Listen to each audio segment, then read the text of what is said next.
ఇవి మామూలుగా రోజు వాడుకోవడానికి పప్పు అన్నంలోని, మజ్జిగ అన్నంలోని, పెరుగు అన్నంలోని నంచుకోవడానికి మెంతి ముక్కలు అంటామండి. వేస్తాను మెంతి ముక్కలు.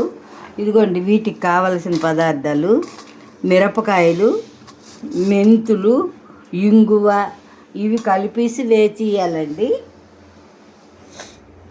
ఇంకోటి ఇవి కలిపి వేచియాలండి. వేచి ఇలాగ ఎర్రగా వేయించుకోవాలండి.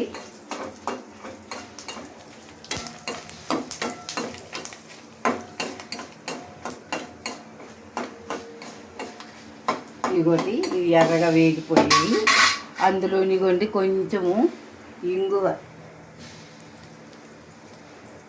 వేసాను. ఇవి వేగిపోయి ఇవి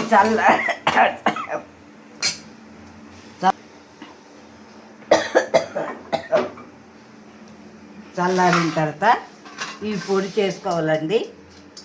చూపిస్తాను పొడి చేసి ముక్కలు వేయడం మీకు. ఇగో ఇందాక మామిడి చూపించాను కదా మీకు, మెంతులు, మిరపకాయలు, ఇంగువ అన్నీ వేసేసి మామిడికాయ ముక్కలు, మెంతి ముక్కలు అంటారు. ఇగోండి మామిడికాయ ముక్కలు. ఇది ఇందాక వేసిన మెంతులు, తర్వాత మిర్చి, ఇంగువ, సాల్టు, పసుపు, ఇదిగోటి కొంచెం షుగర్ కూడా వేస్తాను బాగుండడానికి, స్వీట్ రావడానికి.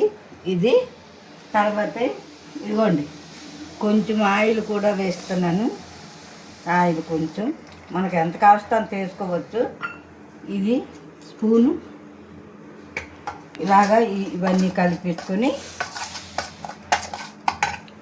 ఈ ముక్కలు ఇలా మామిడికాయ ముక్కలు వేసుకోవాలండి.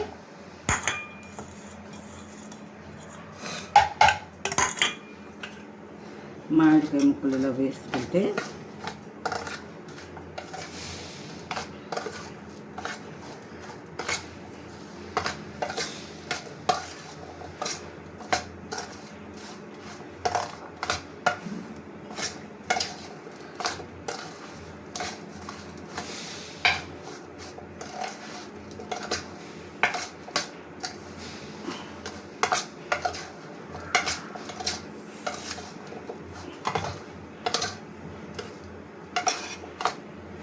ఇవి ఇప్పుడు కలిపాను కదండి. కలిపాను కాబట్టి ఇది ఊరుతుంది ఊట. ఇవన్నీ వేసాను కాబట్టి ఒక 10 నిమిషాలు పోతే ఊరుతుంది ఇది. ఈ ఊరిన ఊట ఏంటంటే మనం పప్పు అన్నంలో నంచుకోవచ్చు, పెరుగు అన్నంలోని, మజ్జిగ అన్నంలోని నంచుకుంటే చాలా సూపర్గా ఉంటుంది. ఇవి ఎవరు చేస్తారో చేయరో నాకు తెలియదు. చిన్న కాయలు అయినప్పటి నుంచి మాకు ఇది అలవాటు. తొక్క గీసేసి మెంతి ముక్కలు అంటాము. తొక్కతోని చిన్న కాయలు అయితే ఇవి పచ్చడి బద్దలు అంటాము. ఇలా మేము కొంచెం పెద్ద ఆవకాయ పెట్టుకున్న వరకు ఇలా వాడుకుంటూ ఉంటామండి. ఒకసారి మీరు కూడా ట్రై చేయండి. ఒక కాయ తాలూకా ముక్కలు ఇవి. కొంచెం ఇన్ని మెంతులు మీకు ఇందాకే చూపించాను. ఒక 6-7 మిరపకాయలు, ఇంగువ కలిపి నూనె వేసి వేచియండి. వేచేసిన తర్వాత చల్లారిన తర్వాత పొడి చేసేయండి. ఆ తర్వాత పసుపు, ఉప్పు, కొంచెం పంచదార, బెల్లం అయినా కూడా వేయి ఈ పొడి కలపండి. అలాగే కొంచెం నూనె వేయండి. నూనె వేసి కలిపేసి ఒక్క 10 నిమిషాలు ఉంటే ఊట ఊరిపోతుందండి. ఆ ఊరిపోతే మీకు నంచుకోవడానికి సూపర్గా ఉంటుంది. మీరు కూడా ఒకసారి ట్రై చేయండి. ఇవి చేస్తారో చేయరో నాకు తెలియదు, కానీ నేను చేశాను. ఈ మెంతి ముక్కలు ఒకసారి చూడండి. ఇగో ఇప్పుడు ఊరినివే కదా, అంచేత ట్రై చేయడానికి పుల్లగా ఉంటాయి కదా, అంచేత ఇదిగోండి చూడండి. ఇగో చిన్న ముక్క ట్రై చేస్తున్నాను నేను కూడాను.